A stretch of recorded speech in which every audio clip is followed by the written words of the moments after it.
공회 앞에서 재판받으신 장면을 지난 시간에 살펴봤습니다. 오늘은 예수님께서 이제 장소를 옮기셔서 유대를 지배하고 있었던 로마, 그 로마의 총독으로 파견되어 있었던 예수님 당시의 총독이었던 이 빌라도의 집에 가서 빌라도 법정에서 재판받으신 장면을 오늘 우리가 읽었습니다.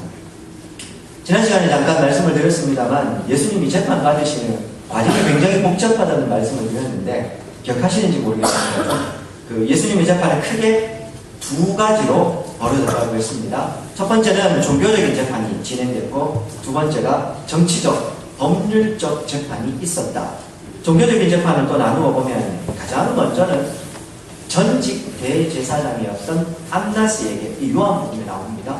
암나스에게 갔다가 다시 가야바 앞으로 갔고 우리가 지난주에 살펴본 내용이죠. 그리고 이제 오늘 보시면 새벽에 다시 한 번 더 모여서 예수님을 위해서 이 법정에 모이는 장면이 이어지고 있습니다.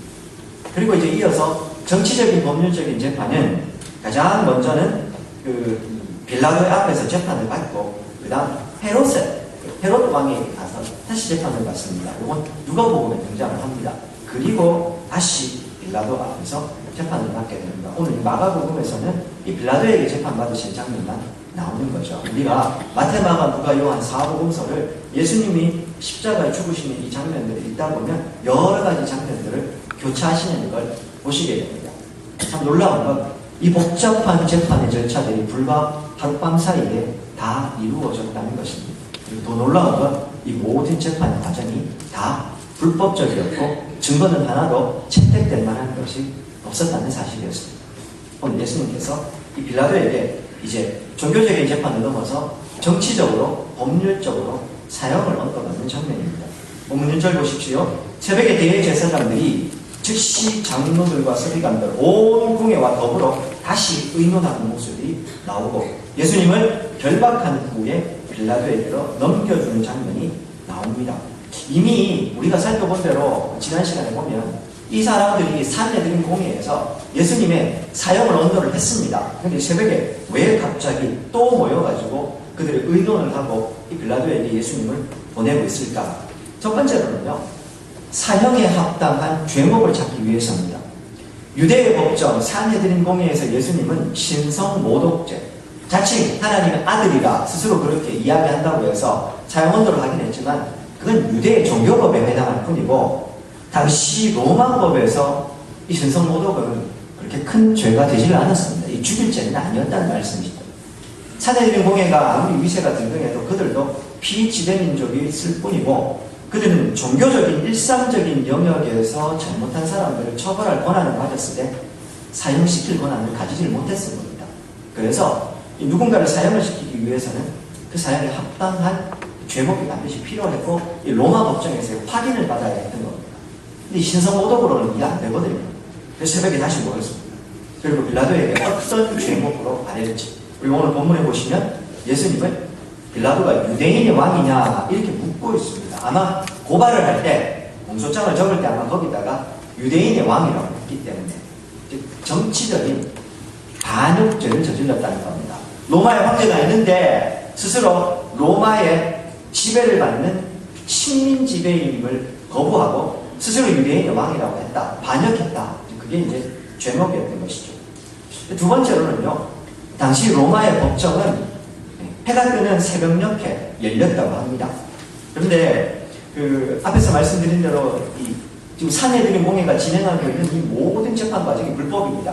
최소한 이틀은 걸려야 됐고 3명의 증인 이상이 반드시 필요했으며 그 뭐 여러 가지 밤에는 절대로 모이지 않는 개인의 그 가야바의 뜰에서 모이는 게 아니라 따로 산헤드린 공회가 모이는 장소도 필요했고 그런데 이 모든 과정들을 다 생략하고 하룻밤 사이에 예수님을 지금 못 박아 죽여야 했으니까요. 불법적인 재판이니까 이 불법적인 재판을 완성시키기 위해서는 새벽 이른 시간에 예수님 사형 언도를 받기 위해서 그날 바로 사형을 집행을 해야 되는 겁니다. 오늘 나오는 빌라도에게 재판을 받는 이 새벽이 바로 금요일 새벽에 해당하는 겁니다. 얼마나 재판이 급하게 진행되는지 알 수 있는 것이죠. 자, 이제 2절부터 빌라도와 예수님과 빌라도 법정에서 문답을 하는 과정이 나오고 있습니다. 2절 보시죠. 빌라도가 예수님께 묻습니다. 네가 유대인의 왕이냐? 그래서 예수님께서요, 내가 그렇다. 그게 아니고 네 말이 옳다 이렇게 이야기를 하고 있습니다.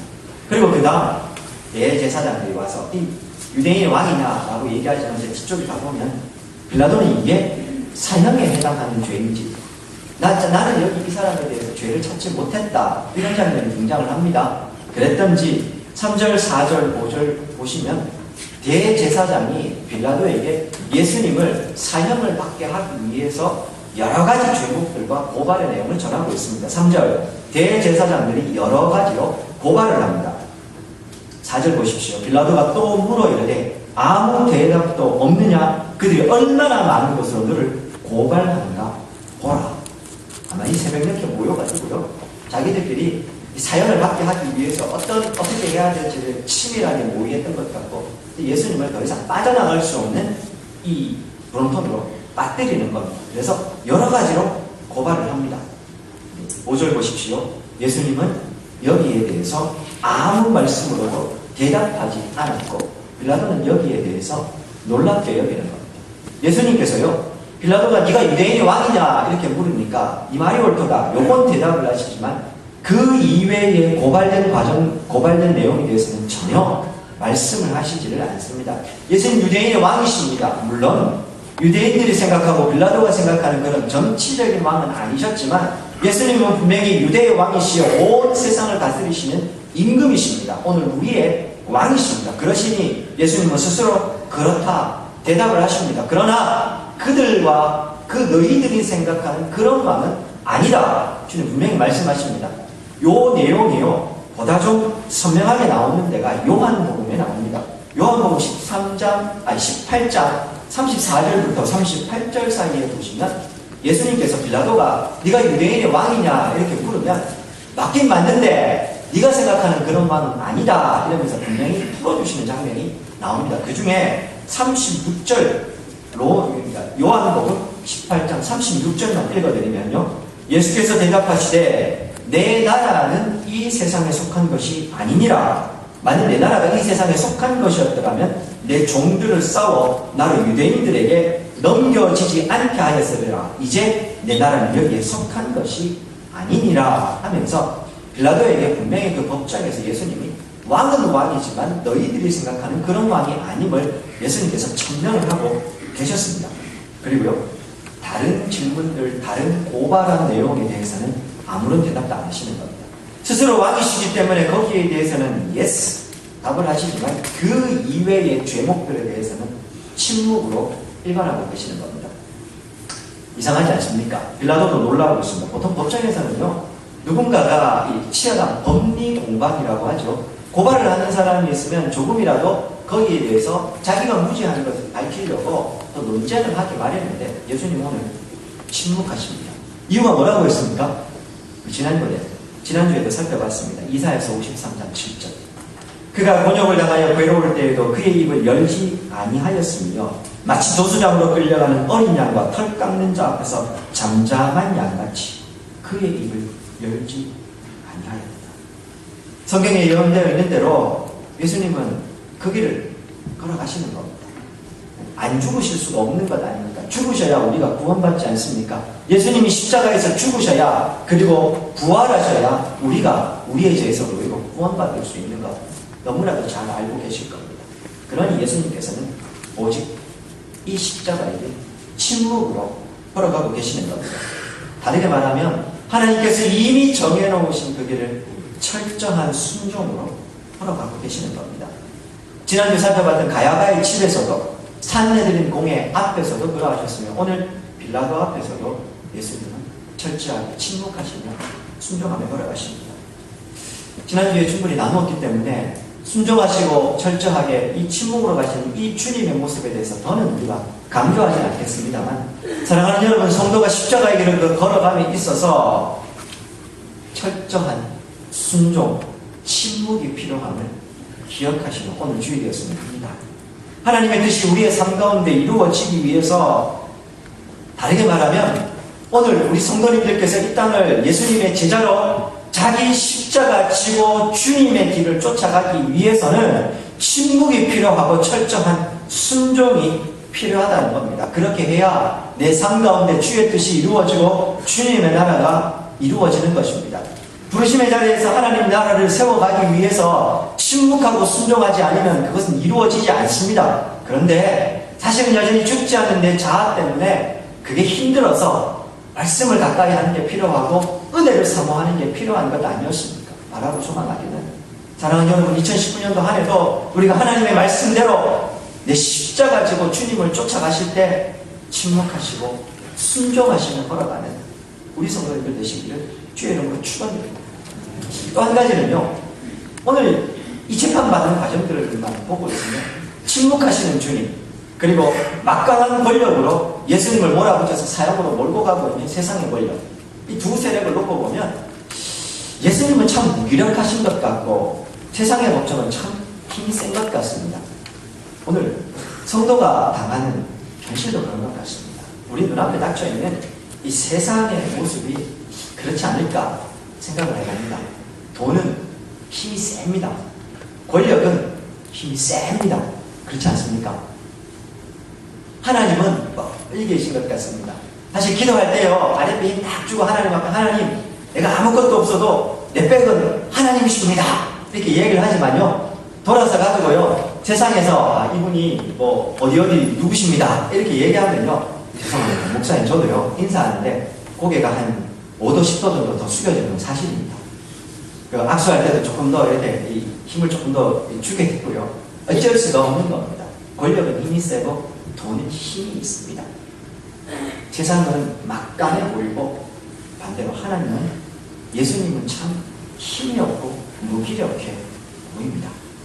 늘 말씀드리지만 군대에서 군대 간 청년들이요 자꾸 넘어지는 이유 뭐라고 했습니까? 고찬의 주먹은 코앞에 있는데 하나님은 저 철책선 밖에 계시거든요. 아무리 부르짖어도 내가 이 불의함을 당하고 있는 이 상황에 주님은 아무런 말씀도 안 하시거든요. 그러니 하루 이틀 견디다가 쉽게 믿음을 포기하는 것 아니겠습니까? 문득문득 살다가요, 과연 이렇게 살아서 주님의 뜻이 이루어질까? 이렇게 해서 과연 내가 제대로 살아갈 수나 있을까? 이렇게 해서 우리 교회가 제대로 된 교회로 쓸 수나 있을까? 다른 교회들은 저렇게 다 서가는데 우리는 과연 그럴 수 있을까? 그런 고민이 드는 건 사실입니다. 말씀만 전하는 것으로 가능할까? 지난 화요일과 목요일 오신 사경에 진행해 주셨던 강민식 목사님, 몇 번 소개를 드리는 것 같은데요. 그 목사님 교회 가셔서요, 개척하실 때요, 아무도 없고 가족들과 원룸에서 시작하셨습니다. 갈 데가 없었어요. 그리고 그분이요, 지금까지 원칙을 지키는 게 있습니다. 딴 거 안 하시고요, 말씀 전하는 것과 교리 공부시키는 거 두 가지만 하시고 나머지는 다 성도들한테 맡겨드린답니다. 오직 그 두 가지만 하신다. 과연 그렇게 해서 교회가 될까? 남들은 다 가는데 우리는 과연 이렇게 될까? 몇 번이나 마음속에서요, 그런 회의감이 들지 않겠습니까? 사랑하는 여러분, 근데 그럼에도 불구하고요, 예수님이 이렇게 무기력하게 걸어가신 그 십자가의 길이 세상을 이기는 유일한 길이었으며, 그 십자가의 길을 통하여서 죽음의 권세 이기시고 우리를 구원해 주셨다는 사실을 우리가 절대로 잊으시면 안 됩니다. 성도는 이 땅을 살아갈 때 세상의 권력을 쫓는 것이 아니라 돈을 쫓는 것이 아니라 예수 그리스도의 그 십자가의 능력을 의지함으로 주님을 따라가는 사람들입니다. 과연 이렇게 해서 내 삶이 주님의 뜻이 이루어질까? 우리 교회가 이렇게 해서 제대로 세워질까? 그런 순간이 있겠지만 그럼에도 불구하고 성도는 흔들림 없이 무기력해 보이는 그 십자가를 붙잡고 살아가야 됩니다. 그것이 세상을 이기는 유일한 방법이기 때문에 그렇습니다.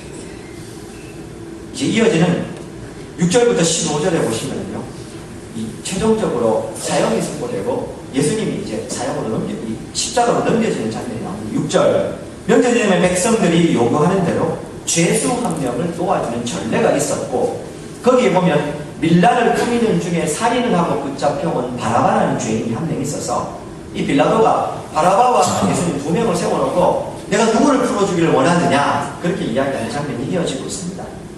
이 로마가요, 당시 자신들의 넓은 식민지를 통치하기 위해서 그 각 나라와 민족들마다 일정 부분 자치권을 좀 허락하게 됩니다. 다만 로마의 조공을 바치고 로마에게 충성할 것을 다짐하게 하는 것이죠.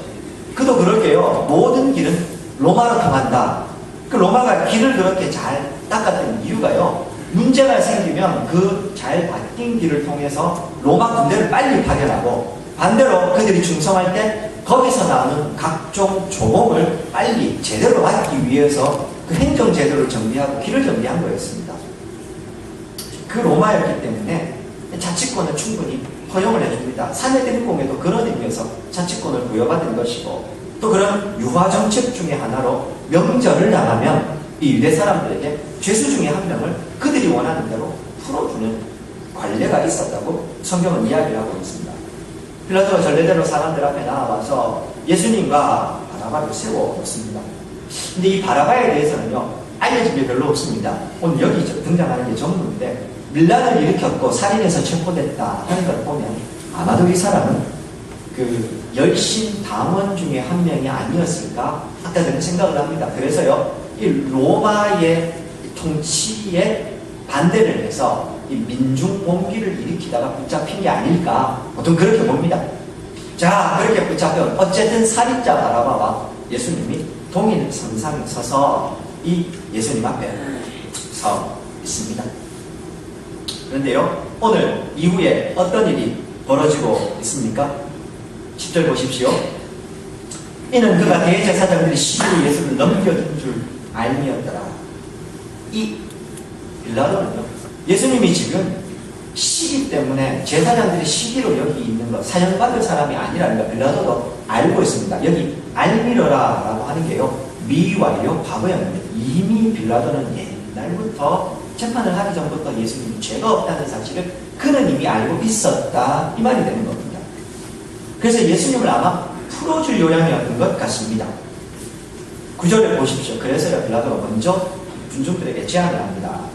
대답하여 이르되 너희는 내가 유대인의 왕을 너희에게 놓아주기를 원하느냐, 그렇게 먼저 묻고 있죠. 그런데 11절 보시면 대제사장들이 무리를 충동해가지고요, 도리어 바라바를 놓아달라 하게 합니다. 빌라도는 분명히 예수님을 놓아주게 하려고 예수를, 유대인의 왕이 이 사람을 놓아주면 저기 되겠느냐 이렇게 물었던 것 같고, 오히려 대제사장들이 무리를 충동해서 예수님이 아니라 도리어, 성경은 무리어 이렇게 얘기합니다. 바라바를 풀어달라고 이야기를 하게 되고, 전례대로 그들이 요구했기 때문에 바라바를 풀어주고 예수님은 채찍질해서 십자가로 넘겨주었다고 성경은 그렇게 이어지고 있습니다. 사랑하는 여러분, 오늘 그 본문뿐만 아니라요, 병행 구절이 요한복음 18장 38절에 보면 야막입니다. 이런 구절이 나옵니다. 빌라도가 이르되 진리가 무엇이냐 하더라. 이 말을 하고 다시 유대인에게 나아갔을 때 나는 그에게 아무 죄도 찾지 못하니. 빌라도는 이미 예수님께서 죄가 없다는 것을 알았습니다. 마태복음 27장 24절에서 26절에 보면요, 이런 구절도 나옵니다. 빌라도가 아무 성과도 없이 도리어 밀란이 나려는 것을 보고 물을 가져다가 무리 앞에서 손을 씻어 이르되 이 사람의 피에 대해서, 즉 예수님이 죽으시면 그 예수님의 피에 대해서 나는 아무런 상관이 없다. 너희가 다 담당을 해라. 그리고 백성이 다 대답할 때 그 피를 우리와 우리 자손에게 돌릴지어다. 우리 아니입니다. 이에 바라바는 그들에게 놓아주고 예수는 채찍질하고 십자가에 못 갈 때 내어줬다고 이야기합니다. 밀란이 날까봐 두려워해서, 오늘 본문에서는요, 무리들을 만족해 하기 위해서 그렇게 했다고 이야기합니다. 빌라도가 크게 하나 잘못한 것이다. 그도 그럴게요. 당시 예루살렘, 예수님이 살았던 예루살렘의 인구가 보통 한 학자들에 대한 추정치가 다릅니다만 10만에서 20만 명 정도 살았다고 합니다. 큰 도시였죠. 그런데 6월절이라는 큰 명절이 되면 좋게 100만이 넘는 사람이 몰려들었다고 합니다. 그러니까요, 이 많은 군중들 무리가 몰려있는 상황에 만약에 폭동이라도 일어나면 큰일 날 거 아닙니까?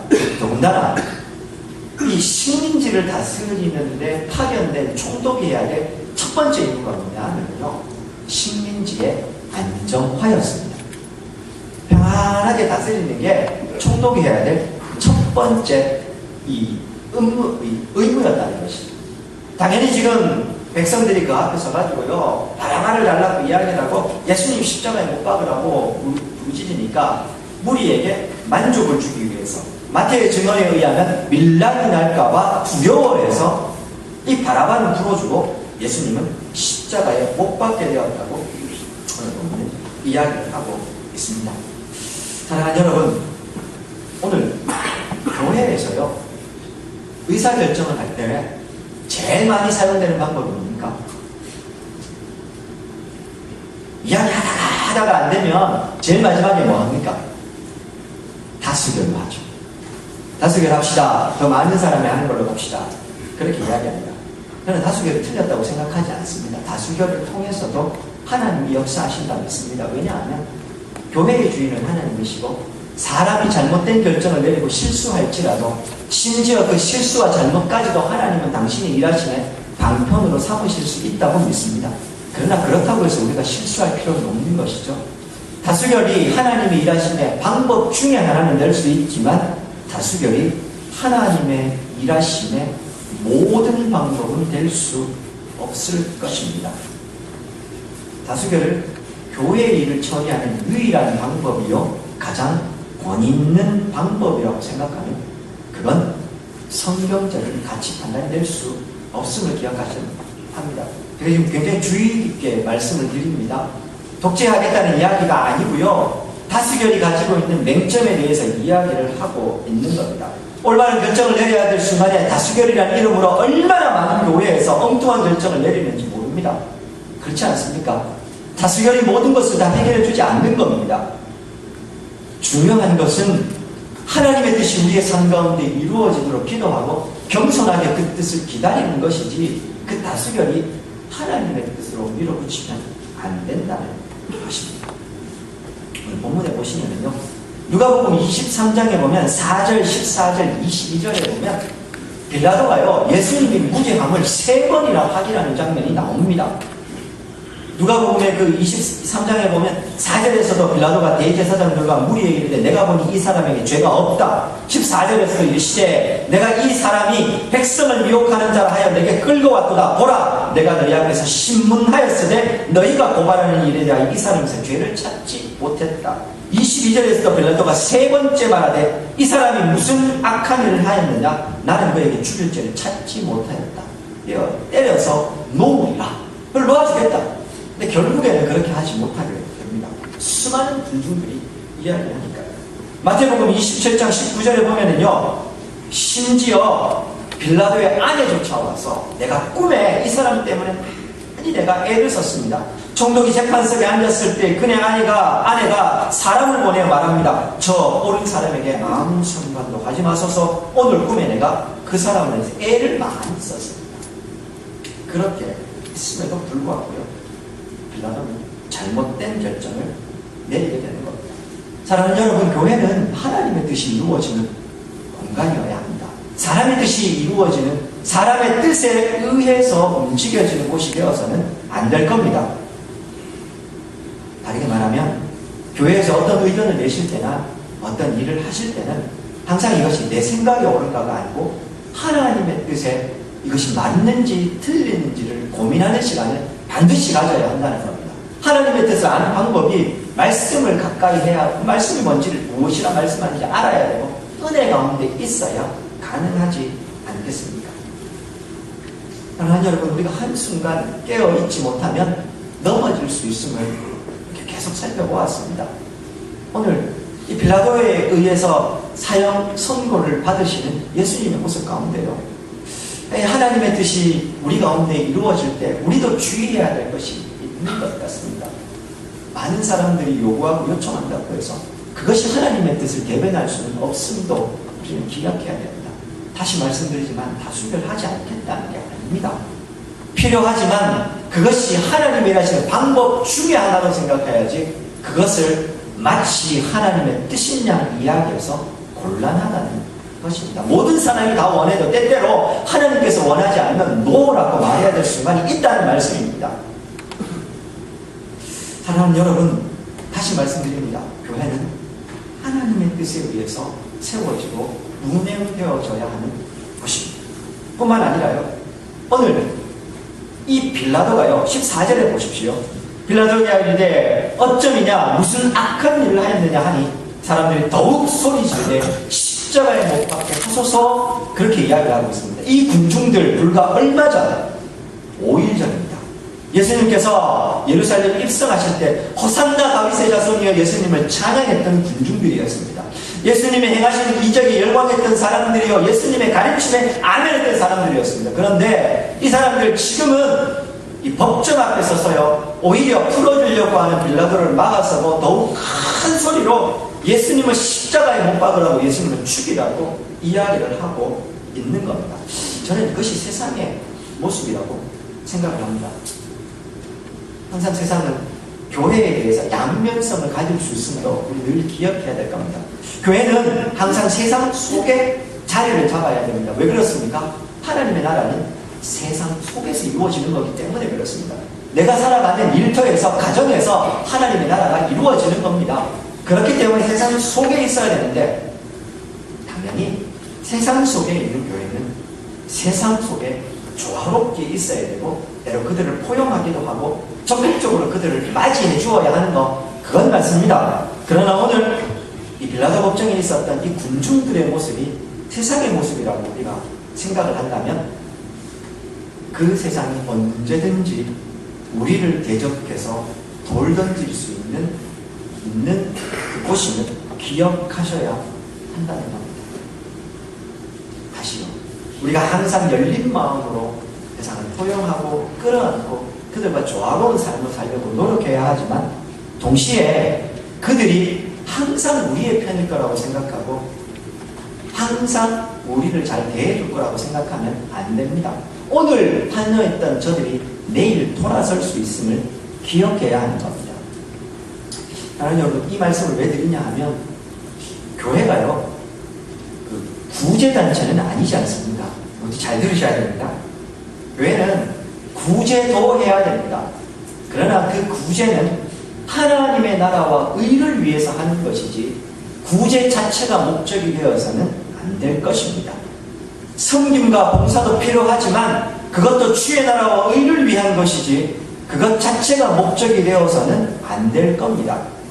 세상 속으로 나아가서 세상을 섬기자고 이야기합니다. 맞는 이야기입니다. 그들을 받아주고 좌우롭게 살아가야 됩니다. 그러나 그렇게 했다고 해서 그들이 우리를 늘 받아줄 거라고 생각하는 것도 잘못된 가치일 것입니다. 우리가요, 하나님의 백성답게 하나님의 말씀으로 서서 하나님의 마음으로 주의 나라와 의를 위해서 그들을 안아주고 포용하고 이 관용적인 자세를 취해야 하지만, 언제든지 그들이 우리에게 돌 던질 수 있는 대상인 것도 우리가 잊지 않아야 하는 겁니다.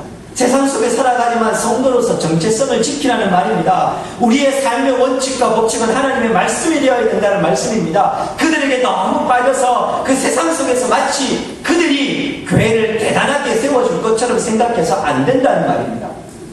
조금만 더 적나라하게 말씀을 드릴까요? 교회에서 어떤 일을 하려고 하면요, 때때로 행정적인 절차가 필요합니다. 교회 앞에 길을 나는 거, 교회에 건물을 짓는 거 필요합니다. 그런데 때때로요, 교회가 그걸 하고 싶어서 만약에 세상의 권력과 손잡고 그들을 통해서 편법적인, 불법적인 방법 사용하면 됩니까? 안 됩니까? 그것이 신인 것처럼 이야기하고 그것이 교회가 하나님의 영광인 것처럼 이야기하면 안 된다는 말입니다. 사랑하는 여러분, 성도가 이 세상을 살아가는 중에요, 얼마나 많은 이런 부분에서 이 미묘한 긴장관계를 유지하지 못하고 우리가 긴장의 끈을 놓아버리고 그것이 마치 하나님의 뜻인 것처럼 나아가는지 모른다는 말씀을 드리고 싶은 겁니다. 세상 속에 자기에서 살아가야 하지만 하나님 앞에 사명을 가진 공동체임을 잊어버려서는 안 될 겁니다. 세상에게 잘 보이려고 노력하는 것이 아니라 하나님 앞에 올바르게 서려고 노력해야 됩니다. 제가요, 처음 우리 교회에 와서 저도 모르게 한 가지 제 마음속에 자리 잡고 있었던 게 있습니다. 이 구리가 워낙 큰 동네지 않습니까? 그래서요, 제가 착한 목사가 되고 싶었던 겁니다. 근데 얼마 전부터 제가 마음을 고쳐먹었습니다. 올바른 목사가 되기로요. 그 미묘한 차이를 아시겠습니까? 결국 그게요, 다 포함하는 말이 될 수도 있겠지만, 제 마음속에 저도 모르게야 그래도 우리 교회가 속해 있는 곳이 여기니까 내가 착한 사람, 착한 목사 돼야 되겠다, 좋은 목사 돼야 되겠다, 그렇게만 생각했는데요, 저도 모르게 그러다 보니까요, 저도 모르게 자꾸 이 말씀에서 한 발짝씩 후퇴하는 모습을 보게 되는 겁니다. 착하고 좋은 목사보다요, 올바른 목사 될 겁니다. 그게 우선인 것 같습니다.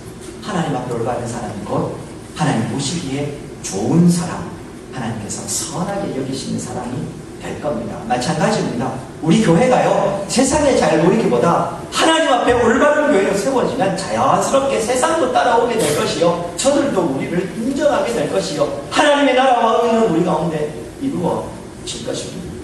말씀을 좀 맺겠습니다. 지난 사경회를 통해서요, 여러 가지 말씀을 들었는데, 특별히 강사 목사님께서 교인들이 가지는 참된 열정이 무엇인지에 대해서 좀 이야기를 했었습니다.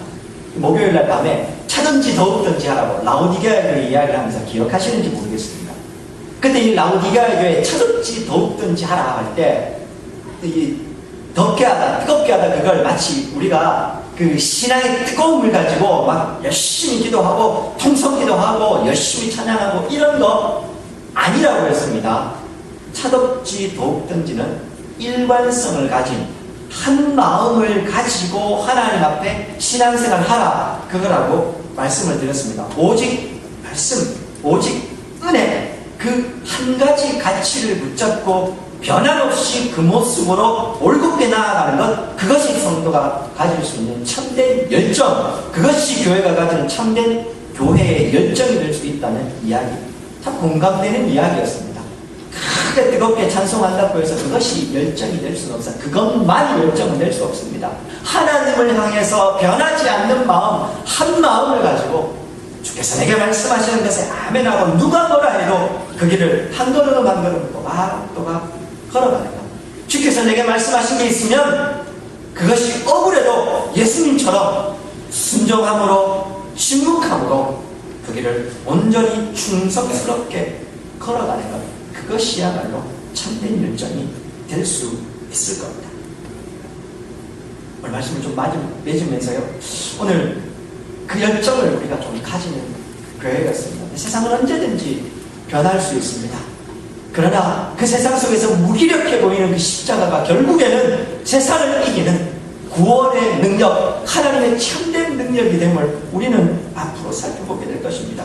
사랑하는 여러분, 자기 십자가 지고 예수님 걸어가신 길을 쫓아가는 우리 성도 여러분, 우리 군의장로교회 어떻게 세워가야 되겠습니까? 바라고 소망하기는 이 예수님 생각하시겠습니다. 믿음, 침묵으로 순종하며 걸어갔습니다. 뿐만 아니라 온갖 인본주의적 가치들이 횡행해서 성도들의 마음을 흔들어 놓고 있는 이 시대에 하나님의 말씀의 가치는 멀리 자꾸만 떠나가는 것 같고, 그건 너무 무기력해 보이고, 세상이 이야기하는 돈, 권력, 그것은 더 힘을 발하는 이 시대에 이 교회만이라도 하나님을 가까이 사랑하고 복음의 가치에 천착하고 말씀을 깊이 우리의 삶의 뿌리로 내려서 믿음으로 이 길을 걸어갈 수 있는, 또 이 한 해를 살아갈 수 있는 저와 우리 성도님들, 우리 교회 되기를 주의 이름으로 축원드립니다.